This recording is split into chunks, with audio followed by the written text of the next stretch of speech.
예배 자리에 나온 우리 모두에게 우리를 날마다 새롭게 하시는 하나님의 은혜가 가득하길 소망합니다. 사람은 기억으로 살아갑니다.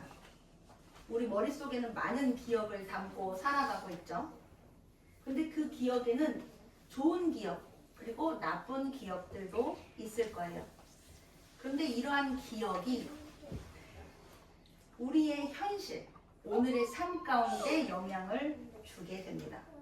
속담에도 이런 말이 있죠. 자라보고 놀란 가슴, 소뚜껑 보고 놀란다. 이런 속담이 있습니다.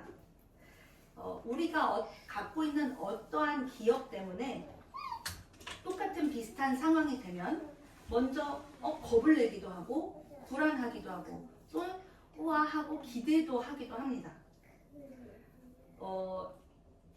지음이가 앞니가 2개가 빠져 있어요. 그런데 이게 빠질 때가 돼서 빠진 게 아니라 조그마한 캐리어를 슝 하고 밀고 가다가 덤블링을 해가지고 그때 이거 쏙 빠진 거예요. 그러니까 저는 이제 집에서 얘가 캐리어를 타고 다니면 그때 이 빠진 생각이 나니까 되려 바로 겁이 나요. 불안하고. 그러니까 예전에 경험했던 그 기억이 지금 그 캐리어는 그냥 캐리어일 뿐인데 그것도 타다 넘어지면 어떡하지? 현실에서는 불안과 걱정이 일어나게 된다는 겁니다. 그러니까 지나온 우리의 기억, 과거는 오늘의 삶에 영향을 준다는 것입니다. 그러니까 그것이 좋은 영향이든 나쁜 영향이든 나에게 영향을 주는 것이죠. 그런데 오늘 읽은 이사야서 말씀에는 기억에 대해서 이렇게 이야기를 하고 있습니다. 이전 일을 기억하지 말며 옛날 일을 생각하지 말라. 이 말의 뜻이 무엇일까요? 과거는 중요하지 않아. 다 잊어버려. 라는 말일까요? 이 말의 뜻은 과거에 얽매여서 현재를 버리지 말라는 뜻입니다. 우리가 읽었던 이 이사야서 말씀의 그 이스라엘 백성들의 그 상황은 지금 바벨론의 포로가 되어 있는 상태입니다. 포로가 되어 있던 이스라엘 백성들은 예전 조상 때의 출애굽의 역사를 기억하고 있었어요. 이미 하나님은 애굽에 갇혀 있을 때 다시 해방시켜 주셨던 능력의 하나님이지 라는 능력을 경험은 하지 못했지만 조상 대대로 알고서 기억을 하고 있는 것이죠. 직접 경험하지 않았어도 역사의 하나님을 기억하고 있는 것입니다. 그러니까 지금 포로가 되어 있었던 이스라엘 백성들은 당연히 그때 구원의 역사가 지금 이 시대에 다시금 일어나기를 소망했을 것입니다. 여호와 하나님이여 지금 그때처럼 홍해물을 갈라서 우리 백성들, 우리 선조들을 구원해 주셨던 것처럼 우리도 이 포로에서 해방시켜 주세요. 라고 구원의 역사를, 해방의 역사를 기대하고 소망했을 거예요. 근데 우리도 이런 고백들을 할 때가 있는 것 같아요. 이 말씀을 묵상하면서 이런 이야기들을 목사님들도 많이 하고 우리 기독교인들도 많이 하죠. 우리 대한민국에 부흥의 불길이 타올랐던 그때로 회복되게 하여 주시옵소서. 그 뜨거웠던 성령의 역사가 일어났던 때로 돌아가게 하여 주시옵소서. 그리고 개인적으로 내 삶의 그 좋았던 때로 나를 회복시켜 주세요. 주님을 처음 만났던 그 첫사랑을 회복해 주세요 라는 그런 고백들을 많이 하는 것 같아요. 과거에 나의 삶에 이루어내신 하나님의 놀라운 능력을 다시금 상기시키면서 그랬던 대한민국의 부흥의 역사를 생각하면서 그때로 돌아가게 해주세요 라는 고백들, 간구들, 기도를 많이 하는 것 같습니다. 그런데 하나님께서는 이렇게 얘기하시죠. 이전 일을 기억하지 말고 옛날 일을 생각하지 말라. 어떤 의미로 말씀을 하신 걸까요? 하나님의 능력을 과거, 그때 이루어냈던 그 과거에 가두지 말라는 겁니다. 아무리 뜨거웠고 아무리 화려했고 아무리 좋았고 아무리 하나님의 능력이 임했던 그 과거라도 그 기억 속에 갇히지 말라는 것입니다. 그 과거를 뛰어넘어 오늘의 현실 가운데서도 하나님은 일을 새롭게 하실 분이시기 때문이라는 겁니다. 이스라엘 백성들은요 하나님의 능력을 경험을 했습니다. 그런데 그 구원의 능력의 하나님이 새로운 일을 하실 거라는 그 기대보다 그때만큼 회복되게 해주세요. 하나님의 능력이 한계가 되어버렸다는 겁니다. 근데 하나님은 우리에게 이야기를 하시죠. 이스라엘 백성들에게 이렇게 얘기하셨어요. 보라, 내가 새 일을 행할 거니까 이제 나타낼 것이다. 하나님의 나의 일하는 방식은 늘 새로운 방식으로 이끌어 간단다. 너희의 갇혀있는 과거에서 벗어나서 과거의 하나님을 보지 말아라. 지금 너희 가운데 있는 나를 바라보라라는 것입니다. 하나님의 일하심은요, 과거에 묶여있지 않습니다. 그 일이 엄청난 놀랍고 기적적인 일이었어도 과거에 머물러 묶여있지 않으신다는 겁니다. 우리의 생각과 기억과 경험을 뛰어넘어서 새롭게 일하시는 분이 하나님이십니다. 하나님은 광야에도 길을 내시고요, 사막에도 강을 내시는 분이 하나님이시다라는 겁니다. 하나님의 방법은 우리가 예상하지 못하는 새로운 방법, 새로운 방향으로 우리 삶을 변화시키는 줄 믿습니다. 오늘 마태복음 9장 말씀 우리가 함께 보았는데요. 오늘 읽은 본문 말씀 앞부분도 함께 읽으려고 했는데 너무 길어서 잘랐긴 했지만 그 앞부분은 이런 내용이에요.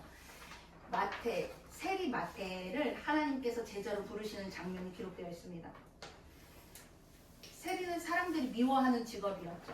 죄인과 같이 취급을 받았습니다. 그런데 예수님은 세리 마태에게 가서 나를 따르라 고 말씀을 하세요.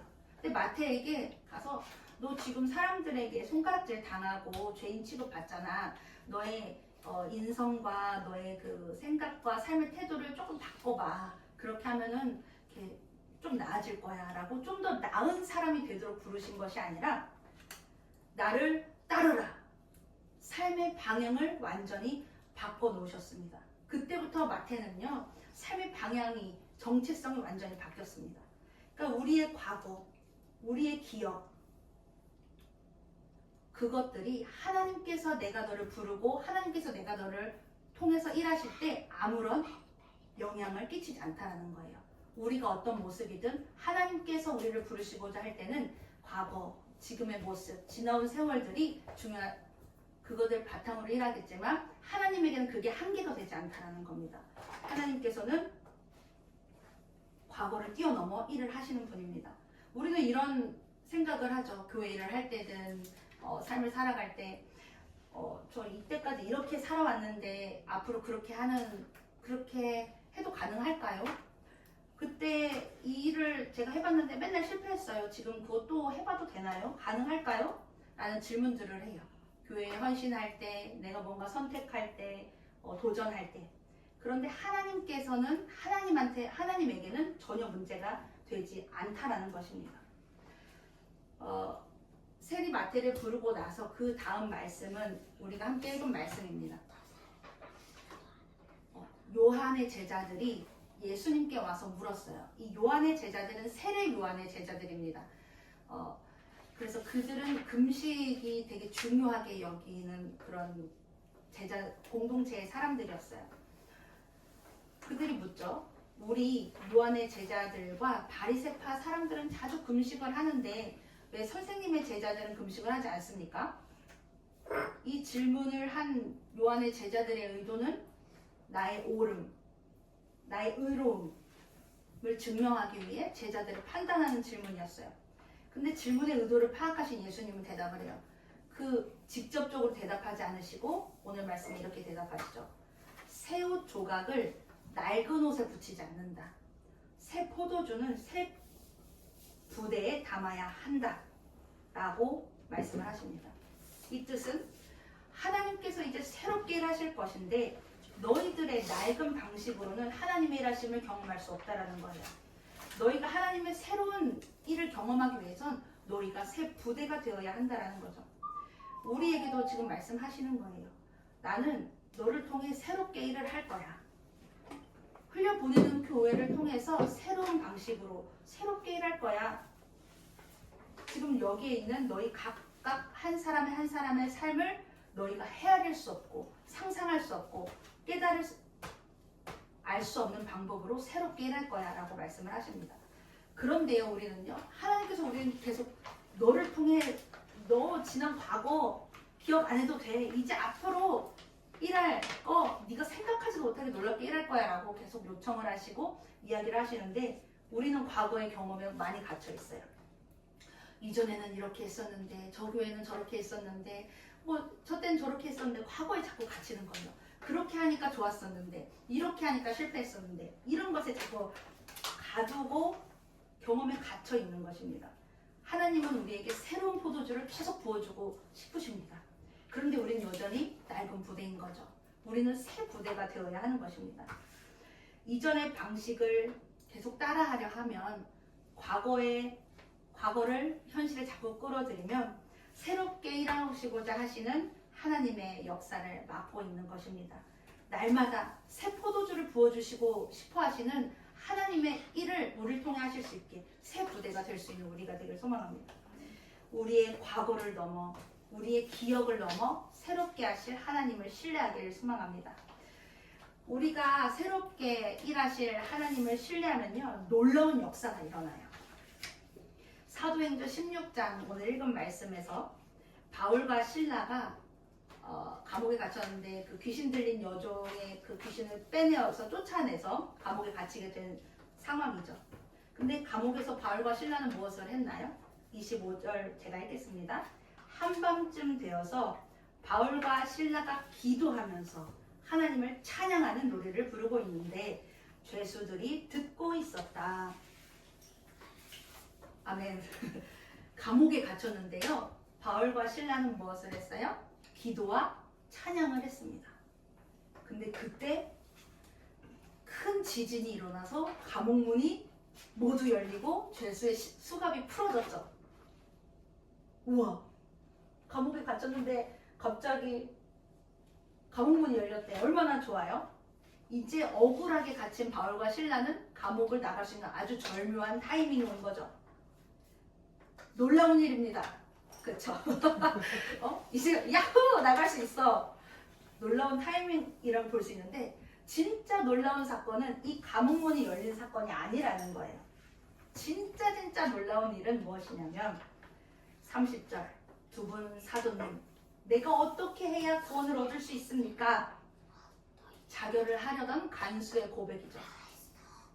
이 간수의 물음을 통한 회심으로 가족들이 세례를 받고 가족들이 하나님을 믿게 되는 놀라운 역사가 일어나게 된 것입니다. 보통 우리가 놀라운 일을 우리에게 이루어주세요. 놀라운 역사, 기적을 체험하게 해주세요 라고 고백을 하고 바랍니다. 근데 우리가 바라는 그 놀라운 역사는 생각해보면 인생의 감옥에 갇혔을 때 감옥문이 열리는 것을 기적과 능력이라고 기대하면서 구합니다. 감옥문이 열리면 와 하나님이 내 기도 응답해 주셨어. 하나님의 놀라운 역사가 일어났어. 역시 하나님 우리를 새롭게 놀랍게 이끄시는 분이야 라고 고백을 하죠. 근데 진짜 하나님의 놀라운 역사는 감옥문이 열리는 기적이 아니라 우리의 찬양을 통해 기도를 통해 믿음을 통해 한 영혼이 주님께 나오게 되는 역사인 줄 믿습니다. 우리 교회를 통해 우리의 삶을 통해서 한 영혼이 주님 앞에 나오는 역사가 있기를 소망합니다. 하나님은요 우리의 과거 우리의 기억을 뛰어넘어서 새로운 방식으로 일하시는 분입니다. 그러므로 우리 이제 과거의 기억으로 하나님의 능력을 가두지 말길 소망합니다. 그리고 하나님께서 우리의 삶을 통해 새롭게 일하시는 이유 한 가지 있습니다. 그걸 꼭 기억해야 해요. 그것은 바로 하나님은 찬양받기 위해 우리를 새롭게 일하십니다. 우리를 통해 새롭게 일하십니다. 이사야서 44장 23절 말씀을 읽겠습니다. 여호와께서 이 일을 행하셨으니 하늘아 노래할지어다. 땅의 깊은 곳들아 높이 부를지어다. 산들아 그 가운데 모든 나무들아 소리내어 노래할지어다. 하나님을 경배하고 찬양하는 우리가 되기를 소망합니다. 우리가 하나님을 기뻐 찬양하고 예배할 때 우리 삶의 감옥문이 열리고 한 영혼이 주님께 돌아오는 놀라운 역사가 임할 줄 믿습니다. 우리 함께 기도하겠습니다. 보라 새 일을 행하시리니 이제 나타날 것이라. 아멘. 우리의 창조자이시며 왕이신 하나님, 하나님을 창조주라고 고백하면서도 우리는 현실의 감옥에서 전전긍긍합니다. 우리의 생각을 뛰어넘어 역사하시는 하나님을 신뢰합니다. 광야에 길을 내시며 사막에 강을 내시는 하나님과 함께 걸어가며 찬송과 감사로 주님께 영광 올리게 하옵소서. 우리의 소망 되시는 예수 그리스도의 이름으로 기도드립니다. 아멘.